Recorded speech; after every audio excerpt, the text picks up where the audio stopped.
5월 6일 월요일 하나님 말씀 열왕기상 13장 25절부터 34절까지입니다. 한 절씩 같이 교독하겠습니다.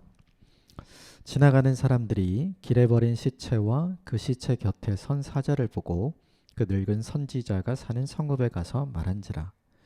그 사람을 길에서 데리고 돌아간 선지자가 듣고 말하되 이는 여호와의 말씀을 어긴 하나님의 사람이로다. 여호와께서 그에게 하신 말씀과 같이 여호와께서 그를 사자에게 넘기심에 사자가 그를 찢어 죽였도다 하고 이에 그의 아들들에게 말하여 이르되 나를 위하여 나귀의 안장을 지우라. 그들이 안장을 지우매 그가 가서 본즉 그의 시체가 길에 버림받되었고 나귀와 사자는 그 시체 곁에 서 있는데 사자가 시체를 먹지도 아니하였고 나귀를 찢지도 아니하였더라. 늙은 선지자가 하나님의 사람의 시체를 들어 나귀에 실어 가지고 돌아와 자기 성읍으로 들어가서 슬피 울며 장사하되 곧 그의 시체를 자기 묘실에 두고 오호라 내 형제여 하며 그를 위하여 슬피 우니라. 그 사람을 장사한 후에 그가 그 아들들에게 말하여 이르되 내가 죽거든 하나님의 사람을 장사한 묘실에 나를 장사하되 내 뼈를 그의 뼈 곁에 두라.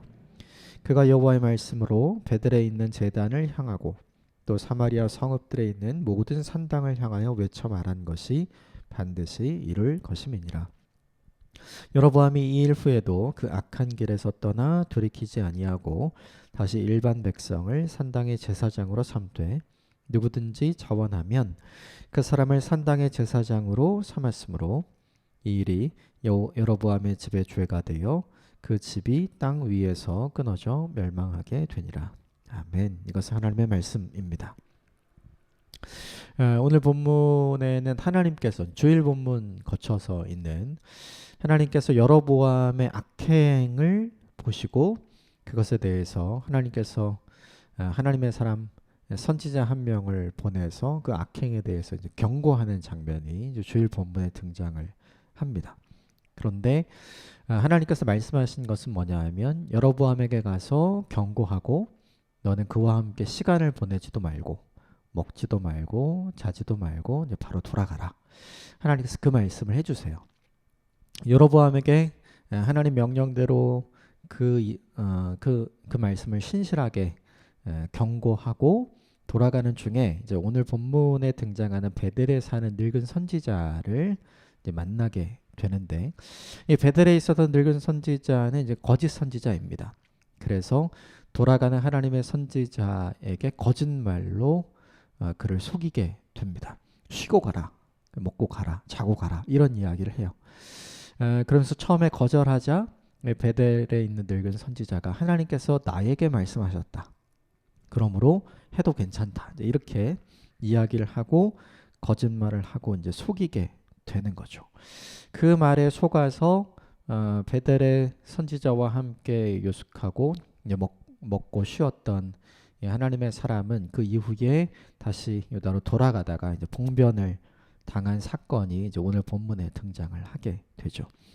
한 가지 본문을 보기 전에 이제 좀 먼저 생각하고 먼저 해결해야 될 건 뭐냐면 하나님의 말씀에 순종해서 여로보암에게 갔다가 그리고 여로보암에게 경고하고 돌아오는 길에 그 사람은 오늘 본문에 악한 의도를 가진 베델의 거짓 선지자에게 속은 거거든요. 그러면 사실 이 하나님의 사람 이 선지자가 이 악한 속임수 때문에 속은 것 뿐인데 근데 왜 이 사람이 이렇게 죽음을 맞이해야 하는가? 도대체 이 사람은 무엇을 잘못했는가? 이런 질문이 떠오르거든요. 근데 하나님의 사람이 실수한 게 한 가지 있기는 해요. 뭐냐면 하나님께서 여로보암에 가서 이렇게 이야기하고 너는 그대로 돌아오라고 말씀하신 것을 하나님이 직접 이 선지자에게 이야기를 했죠. 그리고 분명하게 얘기하신 것은 너는 그냥 돌아오라. 그런데 이제 베델의 선지자가 거짓말을 한 거잖아요. 나에게 하나님이 당신이 먹어도 좋고 쉬어도 좋고 자도 좋다 라는 이야기를 나에게 하셨으니 괜찮다. 먹어라. 우리 집에 초대하니 같이 가자. 이 이야기를 한 거죠. 그러면 이 하나님의 사람이 했어야 되는 일은 뭐냐면 당신에게 말씀하셨다면 나에게도 그렇게 말씀하셨을 겁니다. 그러니까 확인하는 작업이 있었어야 되는 거죠. 그런데 이 하나님의 사람이 놓친 게 무엇이냐면 그것을 확인하지 않아요. 하나님께 묻지 않습니다. 하나님께 내게 말씀하신 것이 분명히 있는데 지금 베델의 선지자는 내게 말씀하신 것과는 완전히 정반대의 말씀을 하신 거잖아요. 그러면 그것이 정말 하나님 내게 말씀하신 것입니까? 나에게 원하시는 뜻입니까? 라고 오늘 본문에 죽임을 당했던 이 사람이 묻고 확인하는 작업이 필요했던 거죠. 그런데 이제 그것을 놓친 거예요. 그래서 안타깝게도 이 사람은 하나님께 쓰임받고 하나님께 순종하고 그 역할을 다 감당했지만 오늘 본문의 안타까운 어려움을 이제 맞이하게 되는 거죠. 오늘 본문은 이제 이 사건을 통해서 이 베들에 있었던 이 하나님의 사람을 속인 늙은 거짓 선지자가 이 사건을 어떻게 이용하는지에 대한 내용이 등장을 합니다. 자기가 만나고 자기가 유숙하고 먹이고 재웠던 자기가 속였던 그 사람이 죽었다는 소문이 들려요. 25절 같이 읽겠습니다. 25절 시작. 지나가는 사람들이 길에 버린 시체와 그 시체 곁에 선 사자를 보고 그 늙은 선지자가 사는 성읍에 가서 말한지라. 먼저 출발했던 그 진짜 하나님의 사람 여로보암에 가서 경고했던 그 사람이 어떻게 되었는지를 소문으로 듣게 되죠. 그러자 그 사람을 속였던 이 베들에 있는 늙은 거짓 선지자가 그 사람이 바로 내가 속였던 그 사람이구나. 이게 느낌이 딱 온 거죠. 그래서 뭐 하냐면 확인하러 갑니다. 확인하러 직접 내려가는데 26절부터 28절까지 같이 읽겠습니다. 시작. 그 사람을 길에서 데리고 돌아간 선지자가 듣고 말하되 이는 여호와의 말씀을 어긴 하나님의 사람이로다. 여호와께서 그에게 말씀과 같이 여호와께서 그를 사자에게 넘기심에 사자가 그를 찢어 죽였도다 하고 이에 그의 아들들에게 말하여 이르되 나를 위하여 나귀의 안장을 지우라. 그들이 안장을 지우매 그가 가서 본즉 그의 시체가 길에 버림받았고 나귀는 사자와 그 시체 곁에 있는데 사자가 시체를 먹지도 아니하였고 나귀를 찢지도 아니하였더라. 그 이야기를 듣고 그 사람이 그 사람이구나 분명히 알았죠.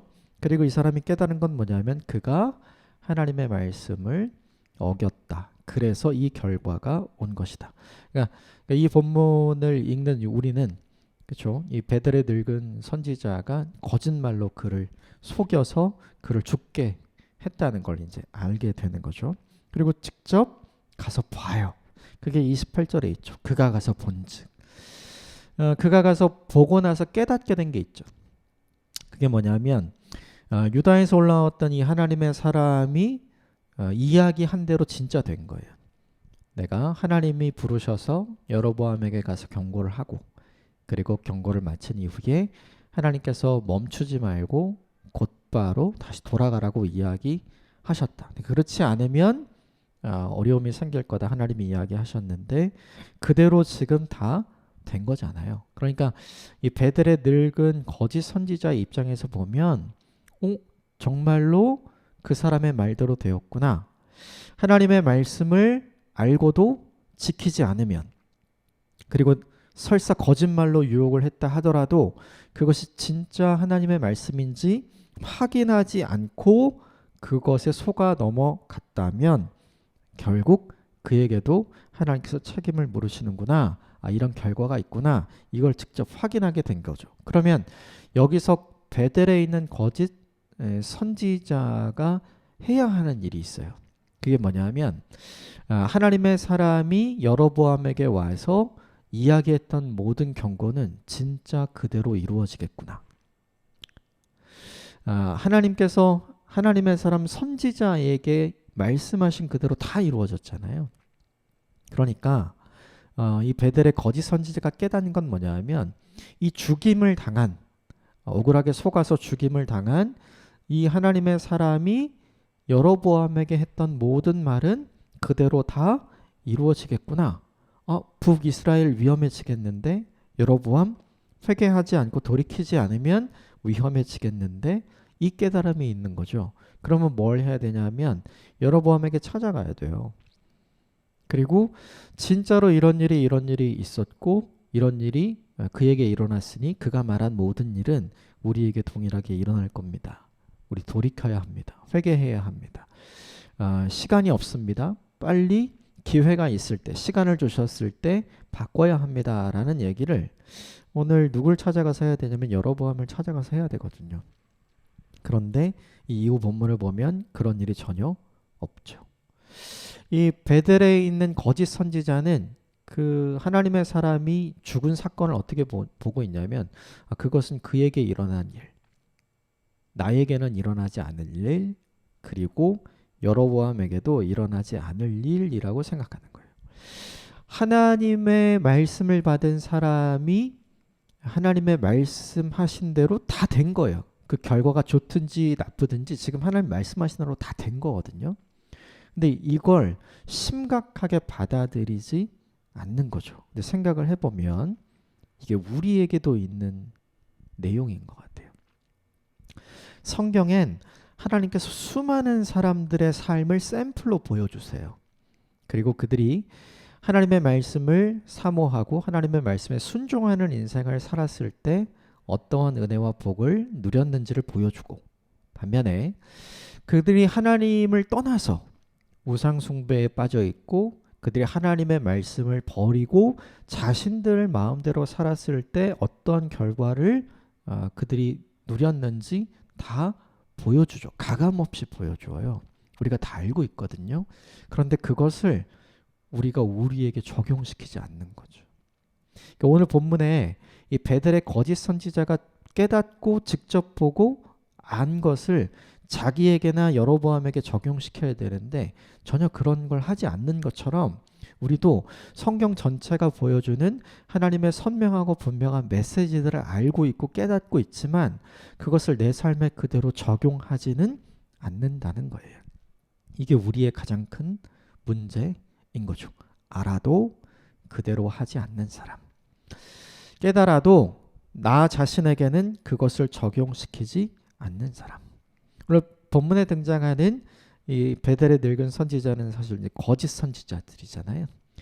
거짓 선지자처럼 거짓 신앙을 가지고 있는 사람의 특징이 뭐냐 하면 하나님의 말씀을 알지만 나에게 적용하지 않는다는 거예요. 나에게 적용하지 않기 때문에 회개하고 돌이키는 일도 없는 거죠. 어쩌면 이게 우리가 가장 일반적으로 잘하고 있는 일은 아닌가 생각해 봐야 돼요.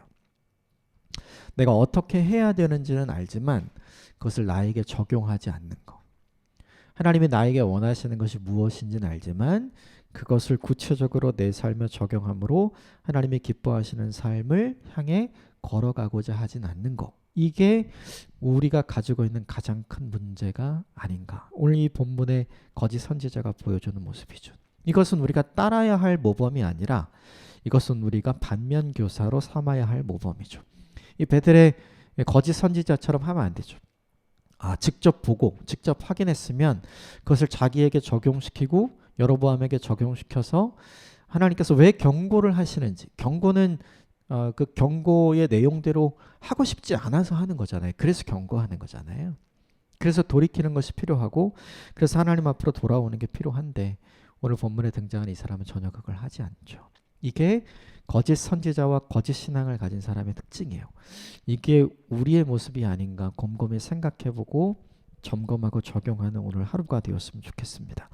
진실한 말씀의 사람, 참 신앙을 가진 사람은 깨달음을 주시면 그리고 뭔가 확인하게 되면 그것을 지체 없이 자기에게 적용시키는 하나님의 사람이 되는 거죠. 나단이 다윗에게 가서 다윗의 잘못이 무엇인지를 깨닫게 했을 때 다윗이 지체 없이 한 게 뭐냐 하면 회개잖아요. 그래서 다윗의 인생에 문제가 없어서 하나님이 그를 사랑하시고 인정한 것이 아니라 그가 지체 없이 깨달았을 때 자기에게 적용시키고 돌이키는 사람이었기 때문에 하나님이 그를 귀하게 여기신 거잖아요. 이 태도가 오늘 우리에게 필요한 것이 아닌가 생각이 들어요. 이 태도를 잊지 말고 기억하면서 오늘 본문에 등장하는 이 베델의 거짓 선지자의 모습이 저와 여러분의 모습에서 멀리 떠나가게 되기를 주님의 이름으로 축복합니다. 이 사람은 여기서 멈추지 않아요. 이 사람의 죽음을 이용합니다. 그게 29절부터 31절까지 등장하는데 같이 읽어보겠습니다. 시작. 늙은 선지자가 하나님의 사람의 시체를 들어 나귀에 실어가지고 돌아와 자기 성읍으로 들어가서 슬피 울며 장사하되 곧 그의 시체를 자기 묘실에 두고 오후라 내 형제여 하며 그를 위하여 슬피 우니라. 그 사람을 장사한 후에 그가 그 아들들에게 말하여 이르되 내가 죽거든 하나님의 사람을 장사한 묘실에 나를 장사하되 내 뼈를 그의 곁에 두라. 이 사람을 장례를 정성스럽게 치루어 주는 거죠. 그러니까 이 사람이 죽은 장소에서 이 사람의 시체를 수습을 해요. 그리고 원래 이제 자기가 살고 있었던 베델로 돌아와서 자기를 위해서 준비한 자기의 묘실에 이 시신을 수습하고 이렇게 얘기해요. 30절에 보시면 내 형제여 그렇게 불러요. 그리고 슬피 울죠. 장례는 혼자 치르는 게 아니라 이 장례는 모두가 다 보는 거잖아요. 그러니까 이 하나님의 사람의 죽음을 진짜로 슬퍼하고 진짜로 애도하고 정성스럽게 자기가 해야 될 일이 아니지만 시신을 수습해서 장례를 치루어주는 좋은 모습을 사람들에게 보이는 거죠. 그런데 되게 중요한 게 있어요. 이 사람이 진짜 이 하나님의 사람을 형제로 여겼다면 하나님께서 당신에게 말씀하신 대로 지체 없이 빨리 돌아가십시오. 이렇게 했었어야죠. 하나님이 나에게는 그렇게 말씀하지 않았습니다. 당신을 쉬라고 당신을 섬기라고 나에게는 말씀하셨습니다. 먹어도 된다 말했고 쉬어도 된다 이야기했습니다. 이렇게 그를 속였잖아요. 그러니까 사실은 오늘 본문의 30절에 이야기한 것처럼 이 하나님의 사람을 이 베델의 거짓 선지자는 형제로 생각하지 않았던 거예요. 그런데 이 사실을 아무도 모르잖아요. 자기만 아는 거죠. 본질은 자기만 알고 보여지는 모든 것은 사람들을 다 속이고 진짜 자기가 이 하나님의 사람을 위하는 사람인 것처럼 포장하는 거죠. 사람들에게 좋은 인상을 남겨주기 위해 이 사건을 지금 이용하고 있는 거예요. 그리고 이렇게 이야기했어요. 내가 죽거든 내 뼈를 그 사람 옆에 묻어달라. 이 사람이 진짜 참 선지자였다는 것을 사람들에게 알리는 방법은 하나님께서 그에게 말씀하신 대로 이런 일이 있었는데 그가 실수해서 그걸 지키지 못해서 이런 일을 당했다. 그러나 그에게 하나님이 말한 대로 다 이루어졌기 때문에 하나님께서 그에게 이야기한 대로 다 이루어질 것이고 나는 그 증인이고 나는 이 사람의 장례를 수습한 사람이고 나는 이 사람 옆에 있는 참 선지자의 모습을 가지고 있다. 이걸 지금 사람들에게 알려주기 원하는 거죠. 정리를 해보면 이래요. 이 사람은 이 사건을 통해서 이 사람에게 하나님이 하신 대로 그대로 이루어졌기 때문에 이 사람을 통해서 북이스라엘과 여로보암에게 하신 말씀도 그대로 이루어질 것이니까 이 사람의 가장 큰 관심사는 북이스라엘과 여로보암이 회개하고 돌이키도록 애쓰는 일이었어요. 근데 그 일은 아무 관심이 없죠. 대신에 그가 관심이 있었던 건 뭐냐면 자신의 명예.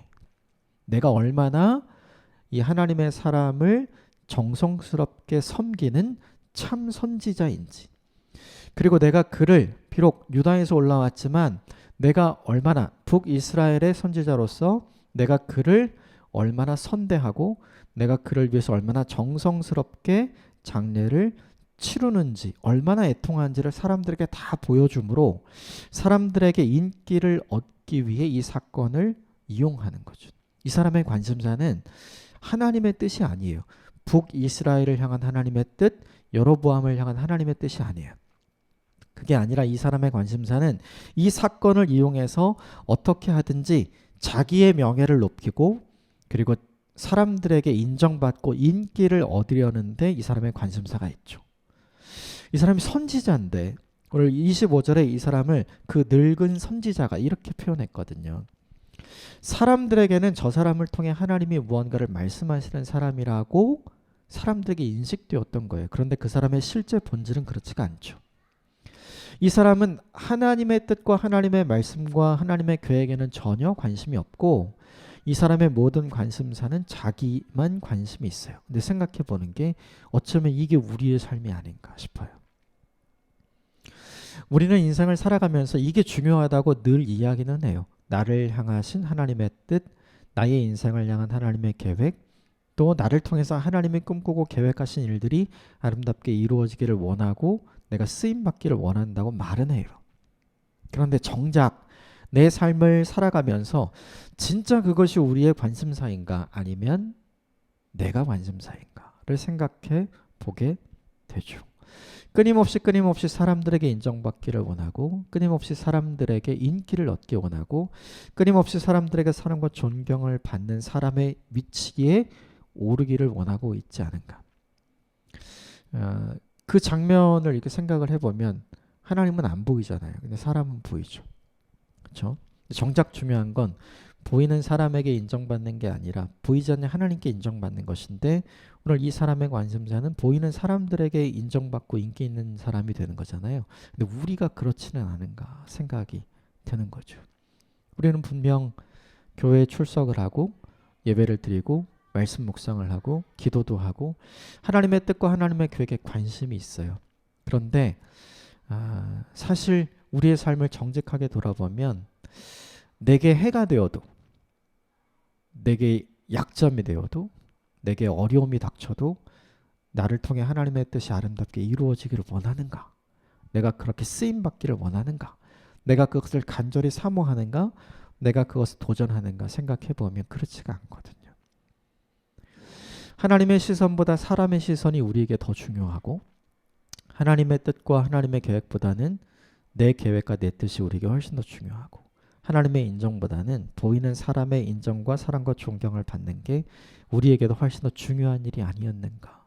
우리 자신을 돌아보게 되는 거죠. 그리고 본문에 등장하는 이 베델의 이 거짓 선지자의 모습이 저와 여러분의 모습이 아니게 되기를 주님의 이름으로 축복합니다. 하나님의 뜻에 진짜 관심이 있는 사람, 하나님이 관심 있어 하는 것을 진짜 관심 있어 하고 하나님이 하기 원하시는 것을 진짜로 이루어 드리기 위해 헌신하는 하나님의 사람이 될 수 있기를 주님의 이름으로 축복합니다. 이 사건 이후에 여로보암의 태도가 좀 변화가 있으면 얼마나 좋을까요?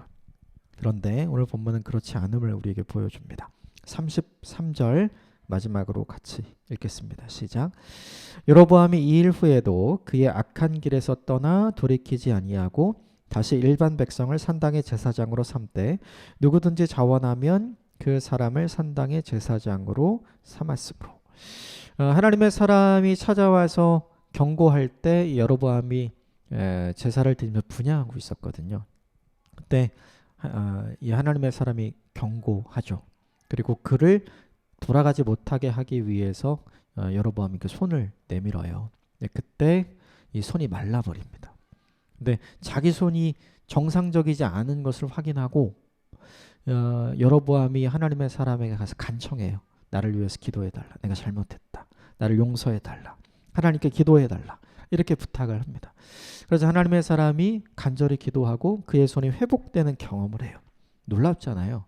그러면 충분히 이 하나님의 사람이 하나님의 뜻을 전해준 대로 바뀌어야 되는데 그렇게 하지 않아요. 또 이 하나님의 사람에게 생긴 일을 들었겠죠. 하나님께서 그에게 말씀하신 대로 지금 이루어졌잖아요. 그러면 여로보암도 깨달아야 돼요. 그 사람을 통해 나에게 말씀하신 대로 그대로 이루어지겠구나. 이렇게 깨닫고 돌이켜야 되는데 여로보암도 그렇게 하지 않죠. 오늘 본문은 그 후에 다시 원래대로 돌아갔다. 다시 이전에 했던 그대로 똑같이 하고 있다. 이렇게 된 여로보암의 모습을 보여주죠. 오늘 본문의 모습을 보면 여로보암의 시작은 안 그랬어요. 솔로몬에게 백성들의 고초를 이야기하고, 그렇죠? 하나님의 뜻을 이야기했을 때 솔로몬이 죽이려고 했잖아요. 근데 애굽으로 피신했다가 다시 솔로몬이 죽고 난 다음 르호보암이 왕이 되었을 때 사람들이 그를 불러오잖아요. 그는 스스로 왕이 되려고 하지 않았어요. 정성스럽게 르호보암을 섬기려고 했고 사람들을 대변하려고 노력했던 사람. 사람들이 기억하고 사람들이 함께 하려고 했고 사람들에게 인정받는 사람이었죠. 그의 시작은 하나님도 믿었고 사람들에게도 믿음을 얻는 사람이었어요. 그런데 시간이 지나고 나서 오늘 본문을 보면 여로보암의 나중을 보면 사람도 믿지 않고 하나님도 믿을 수 없는 사람이 되어버린 거죠. 그러니까 변질된 거예요. 왜 이렇게 됐는가를 생각을 해보고 앞서 본문 우리가 나눴던 본문을 생각을 해보면 결국 사람 때문이죠. 여로보암은 하나님을 두려워하기보다 사람을 두려워했어요. 북쪽에 있는 북이스라엘 10개 지파가 1년에 3번은 예루살렘에 가서 예배 드려야 되니까 그러다 보면 사람 뺏기지 않을까 이 생각한 거죠. 그런데 그들을 누가 주신 거예요? 하나님이 주셨잖아요. 그러니까 그들을 자기에게 맡겨주신 하나님을 두려워하고 하나님을 더 잘 섬기는 인생을 살았다면 이런 걱정과 근심과 염려가 없었겠죠. 그런데 그때부터 하나님을 잃어버리기 시작을 해요. 그래서 사람에게 모든 걸 다 맞추죠. 거기 가지 않아도 돼. 그리고 절기를 옮겨서 제일 바쁠 때 원래 가야 되는데 제일 바쁠 때 다 지나고 나서 추수 다 끝나고 나서 그때 해도 돼. 이렇게 이야기하고 꼭 제사장은 레위 지파가 안 해도 돼. 당신도 할 수 있어. 이렇게 이야기하고 모든 것을 다 바꿔버리죠. 사람에게 다 맞추었고 사람을 얻으려고 했어요. 그러다가 여로보암이 얻은 결론은 뭐냐면 하나님을 잃은 상태가 되어져 버린 거죠. 여러분 이것이 오늘 여로보암이 우리에게 보여주는 메시지예요. 사람은 중요하죠.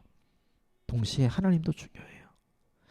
사람을 놓치지 않으려다가 사람을 내 편으로 만들려다가 여로보암은 하나님을 적으로 만들었어요. 그런데 우리가 이걸 알아야 돼요.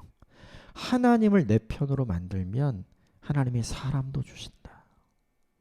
하나님의 원수도 친구로 만들어 주신다는 이 사실을 믿는 것이 우리에게 필요한 거죠. 그래서 우리 삶의 우선순위가 필요한 것 같아요.